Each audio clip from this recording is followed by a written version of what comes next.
ஓம் சாந்தி sister.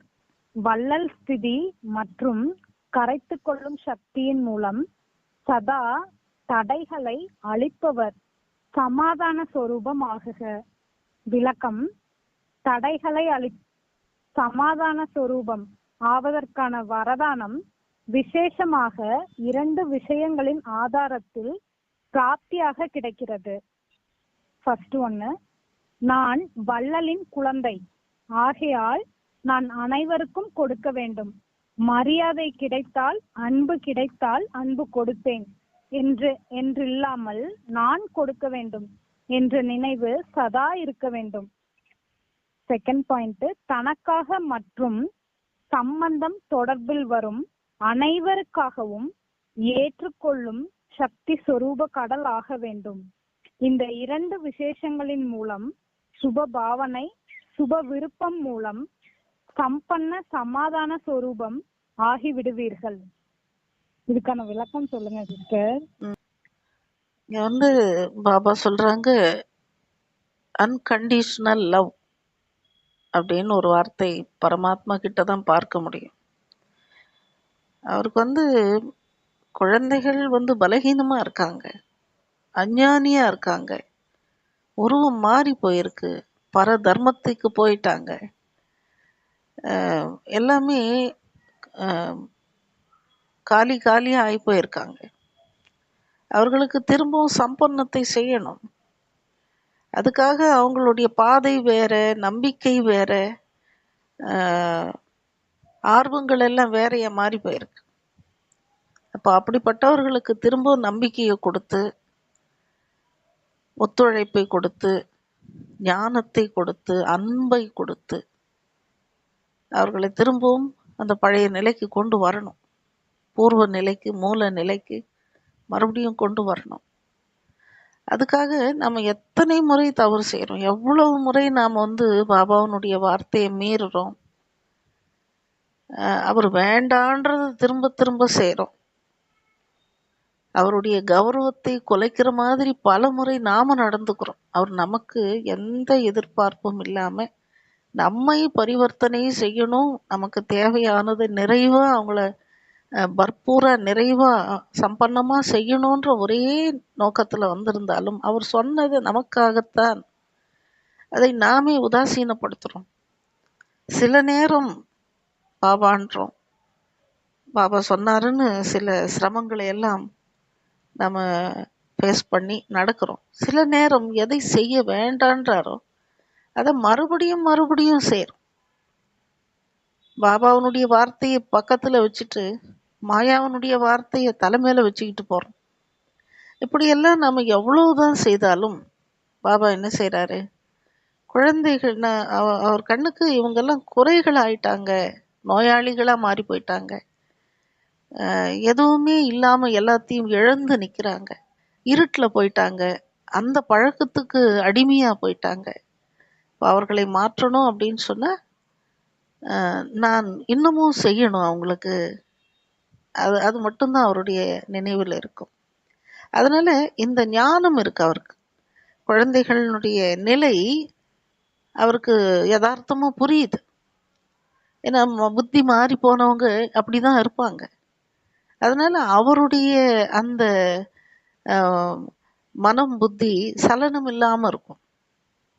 எந்த சலனமும் இல்லாம ஒரு அமைதியா இருக்கிறது, ஒரு சாந்தமா இருக்கிறது, குழப்பம் எதுவுமே இல்லாம தெளிந்து இருக்கிறது, அதுதான் சமாதானமா இருக்கிறதுன்னு சொல்லுவோம். அப்படிதான் இருக்காரு பாபா.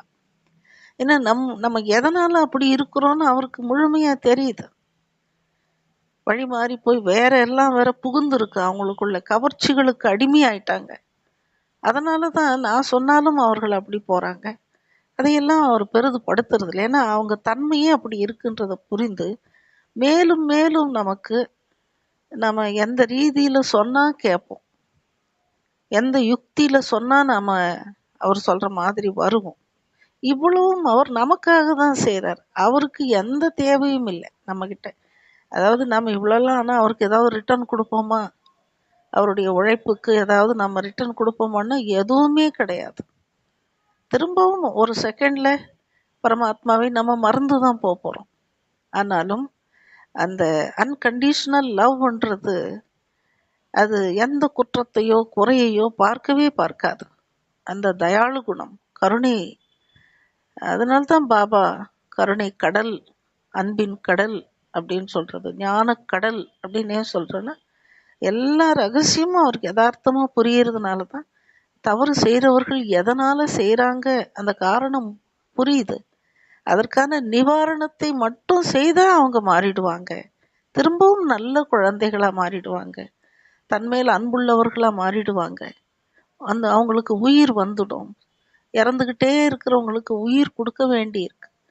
அப்படியெல்லாம் பாபா தன் காரியத்தை செய்கிற மாதிரி தான் நம்மையும் அதே மாதிரி தான் உருவாக்குகிறார்.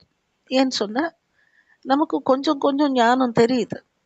ஆனால் நம்முடைய தொடர்பில் வர்றவங்க, உறவில் வர்றவங்க, அந்த உறவுன்னு சொல்லும்போது லௌகீக உறவாக இருக்கலாம், அலௌகீக உறவாக இருக்கலாம், அல்லது தொடர்பில் வரக்கூடிய உலக மனிதர்களாக இருக்கலாம்.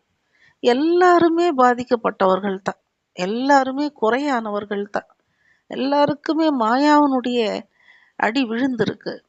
பலகீனமாகி போன ஒரு ஆன்மா நோயாளி ஆகி போயிருக்கு, அழுக்கு, அதாவது பத்தித்தம்ன்ற நோய் பீடிச்சிருக்கு. எல்லாருமே அப்படித்தான் இருப்பாங்க. இதை நாம் புரிஞ்சிக்கும் போது இவங்க ஏன் அப்படி செய்கிறாங்க, அவங்க ஏன் அப்படி செய்கிறாங்க, இந்த குழப்பத்துக்கு வரமாட்டோம், சமாதானமாகவே இருப்போம். சில நதிகள் கடலில் வந்து கலக்குது, அது தூய்மையான நதிகள்னு வணங்கப்படுது. கங்கை, காவேரி எல்லாமே கடலில் வந்து கலக்குதுன்னா அந்த கங்கைக்கும் காவேரிக்கும் பெரிய மகத்துவம் இருக்குது, கௌரவம் இருக்குது. அதையும் கடல் நதிகள் வந்து இணையும் போதும் ஒரே மாதிரி தான் இருக்குது. அதே மாதிரி நிறைய கழிவுகளை எல்லாம் கடலில் கொண்டு போய் சேர்க்குறாங்க. அப்போவும் கடல் ஒரே மனநிலையில தான் இருக்கு. ஏன்னா அது எப்பவுமே தனக்கு தானாகவே சமாதான நிலையில் இருக்கு, முழுமையா இருக்கிறதுனால சமாதானமா இருக்குது. குறைகள் தெரியறதில்ல. இந்த கழிவுகள் வந்து சேரும்போது கலங்குறதும் இல்லை, இந்த நதிகள் வந்து சேரும்போது மயங்குறதும் இல்லை. அந்த கலக்கம் மயக்கம் ரெண்டுமே இல்லாத நிலைத்தான் சமாதான நிலை அப்படின்னு சொல்றது.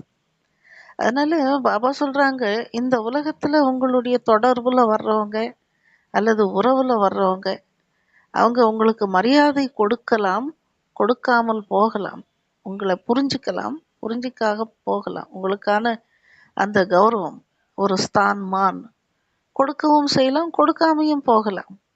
ஒருத்தர் கொடுத்தால்தான் நான் கொடுப்பேன் அப்படி இல்லை என்றார் பாபா. கொடுத்தாலும் கொடுக்காவிட்டாலும் அவர்கள் யாரோ அதைத்தான் அவர்கள் செய்வார்கள். ஆனால் நீங்க யார்? கடலினுடைய குழந்தைகள். கடல் என்ன பண்ணுது? இப்போ நதிகள் வந்து சேருது, எல்லாருக்குமே தெரியும். கழிவுகள் வந்து ரொம்ப அழுக்கானதுன்னு தெரியும், எல்லாருக்குமே தெரியும் பொதுவா. ஆனால் நதிகள் என்ன கொண்டு வருது? கடல்ல இருக்கிற அவ்வளோ உப்புக்கு காரணமே நதிகள் தான். கடல் உப்பு கரிக்குதுன்னு இந்த நதிகள் மலையிலிருந்து கிளம்பி கடலுக்கு வந்து சேரு வரைக்கும் அது வர்ற வழியெல்லாம் அந்த பூமியில் இருக்கிற அத்தனை உப்பு சத்துவங்களை எடுத்துக்கிட்டு எடுத்துக்கிட்டு எடுத்துக்கிட்டு வந்து கடலில் சேர்ந்து சேர்ந்து தான் அந்த உப்புக்களை கடலில் உருவாக்குதுன்றது தான் விஞ்ஞானம். அப்படி அதை தான் கொண்டு வருது நதி கூட.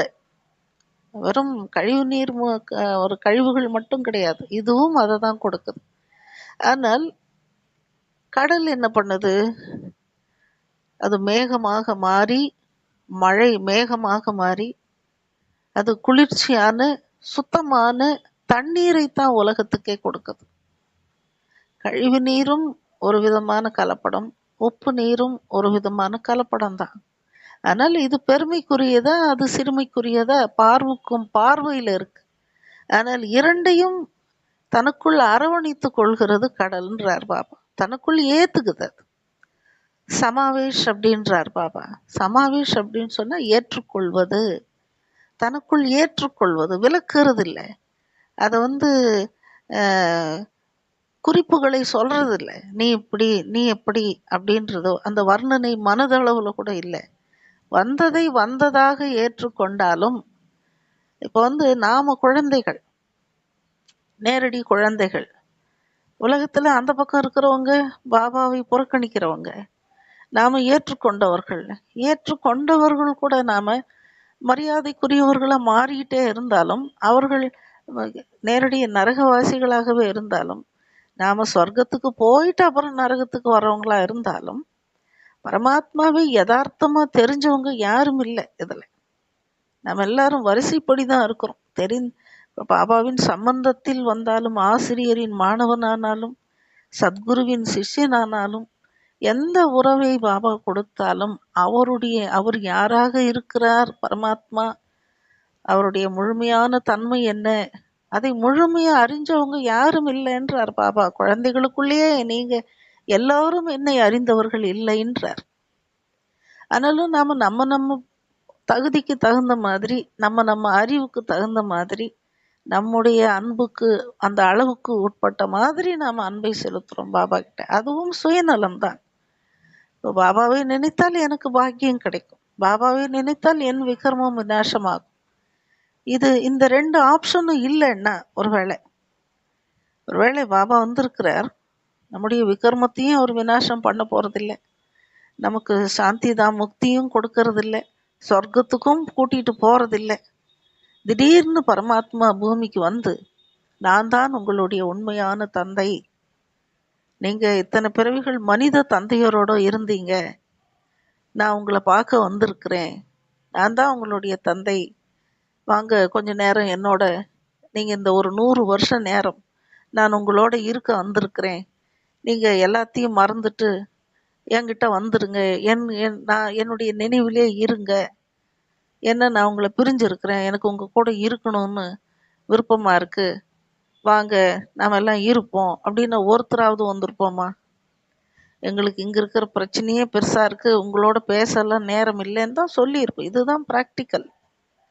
பரமாத்மா வந்து நம்ம பதித்தத்தை பாவனம் செய்து அஞ்ஞானத்தை நீக்கிற ஞானம் கொடுத்து, நமக்கு பாலனை கொடுத்து, அன்பை கொடுத்து, சேவை செய்து, விக்ரமங்களிலிருந்து நம்மை தூரமாக்கி சொர்க்கத்துக்கு போகிற அளவுக்கு தயாராக்கி, இவ்வளோ பாக்கியங்களை கொடுக்குறேன்னு சொன்னாலே நினைக்க மாட்டேங்கிறோம். நாம எதையுமே கொடுக்க மாட்டோம், சும்மா சந்திக்க வந்திருக்கிறேன்னு எத்தனை பேர் அன்பு காட்டியிருப்போம். நமக்கு உலக கவலைகள்ல முழுகிறதுக்கே நேரம் இல்லை.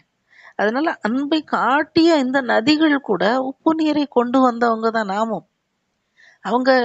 அவர்களுடைய அழுக்குகளோடவே இறைவனை நினைக்கிறவங்களா இருக்கலாம். ஆனாலும் பரமாத்மாவின் காரியம் என்ன? அவர் சமாதானமா தான் இருக்கிறார். நாம நினைச்சுக்கிறோம் நமக்குள்ள நாம கிரேட், அவங்க கிரேட் கிடையாது, அவங்க வெறும் ராவண ராஜ்யத்தின் விகாரங்கள்ன்ற அழுக்கை மட்டுமே சுமந்துகிட்டு இருக்காங்க, நாம ஞானத்தை சுமந்துட்டு இருக்கோம், நாம கிரேட்டுன்னு நினைக்கிறோம். ஆனால் 2 பேரும் 2 விதமானவர்களான பரமாத்மா தன் நிலையில இருக்கார். தான் யாரு, தன் நிலை என்ன, அந்த ஸ்தானத்தில் அவர் இருக்கிறதுனால இந்த 2 பேரையும் சமமா தான் பார்க்கிறார். என்னுடைய கடமை என்ன? என்கிட்ட கடல் மாதிரி என்கிட்ட பொக்கிஷங்கள் இருக்கு, இவங்க யார்கிட்டயுமே எதுவும் இல்லை, எல்லாம் இழந்து கதறாங்க, அந்த ரீதியில அவங்க வேணும்ன்றாங்க, இந்த ரீதியில இவங்க வேணும்ன்றாங்க, அதனால எல்லாருக்குமே என்கிட்ட இருக்கிறத நான் கொடுத்துட்டு போறேன்னு யார் மேலுமே பற்று கிடையாது அவருக்கு. அவர் பார்ட் பண்றார். தந்தையாக நமக்கு பார்ட், பாபான்ற பார்ட் நமக்கு, பகவான்ற பார்ட் அவங்களுக்கு பண்றாரு. எல்லாருக்கும் தானே கொடுக்க வந்திருக்கிறாரு, எல்லாரையுமே ஏத்துக்கிறார் அவர். குழந்தையாக வந்தாலும் சரி, பக்தனாக வந்தாலும் சரி, நான் என்ன கொடுக்கணும்னு இருக்கிறனோ அதை மட்டுமே கொடுக்கிறேன். அதனாலதான் இது கழிவாக வந்த நீரா இருந்தாலும், இந்த உப்பாக வந்த நீரா இருந்தாலும், அந்த கடல் முழு பூமிக்கும் நல்ல தூய்மையான இனிமையான மழை நீரை தான் கொடுக்குது. அந்த மழை நீர்ல உப்பு கரிக்காது, அது தூய்மையான நீர்னு சொல்லப்படுது. எங்க பூமியிலிருந்து எடுக்கிற நீர் கூட வேற மாதிரி இருக்கும், ஆனா மழையா வரக்கூடிய நீர் பரிசுத்தமானதுன்னு சொல்றாங்க. அப்ப முழு பூமிக்குமே கடல் அந்த நீரை மறுபடியும் தூய்மையா தான் கொடுக்குது. அது ரெண்டு விதமா தனக்குள்ள கரைந்தாலும் அதை ஏற்றுக்கொள்ளுது கடல். அதே மாதிரி கடல் அப்படின்றது வள்ளலா இருக்குங்க. ஏன்னா அது எதற்காக கொடுக்குது? ஒரு இயலாமையை பார்த்து இருக்கிற நான் அவர்கள் இதயத்தை குளிர்விக்கணும்னு ஒரே எண்ணம் தான். சூடாக போன பூமியை மழை குளிர்விக்குது. வறண்டு போன பூமியை அது ஒரு நயமாக மாற்றுது.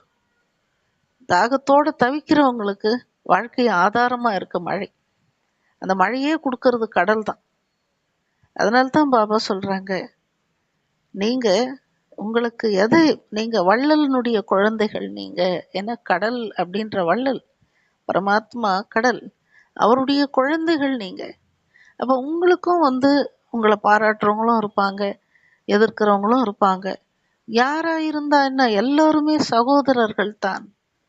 எல்லோருக்குமே நான் உதவி செய்யக்கூடிய நேரத்தில் இருக்கிறேன். நான் மழையாக தான் பொழியணும். அவங்களுக்கு எல்லைக்கு அப்பாற்பட்டு கொடுக்கறத தான் வள்ளல்னு சொல்லுவாங்க. எண்ணி கொடுக்கறத வள்ளல்னு சொல்ல மாட்டாங்க. அள்ளி அள்ளி கொடுக்கறத தான் வள்ளல்னு சொல்லுவாங்க. அதனால் எனக்கு இவங்க கௌரவம் கொடுக்குறாங்க, இவங்க கௌரவம் கொடுக்கல, இவங்க என்னுடைய பரிவாரம், இவங்க உலகத்தில் இருக்கிற யாரோ அப்படியெல்லாம் பாகுபாடு பார்க்காமல் நமக்கு எவ்வளோ ஃப்ரெண்ட்லியாக இருக்காங்க அல்லது எனிமையாக இருக்காங்க. இந்த ரெண்டுத்துக்குள்ளே போனால் தடை வருது, விக்னம் வருது மனசுக்குள்ளே. நான் இந்த வேற்றுமைகள் வருது, பாகுபாடு வருது. அதனால் இவங்க எனக்கு பெட்டர், அவங்க எனக்கு ஒர்ஸ்ட் அப்படின்ற மாதிரி டிஃபரன்ஸ் தெரியுது. அந்த டிஃபரன்சியேஷன் வரும்போது தான் அங்கே மனதில் இந்த பாவனைகளில் அசுபமான விஷயங்கள் வருது. சுபமான பாவனை வரணும் எல்லார் மேலேயும். சுபமான காமனை அல்லது சுபமான விருப்பமே எல்லோர் மீதும் வரணும்னா மற்றவங்க எப்படி இருக்கிறாங்கன்றத பார்க்கவே வேண்டான்றார் பாபா. வள்ளலினுடைய தன்மை என்ன?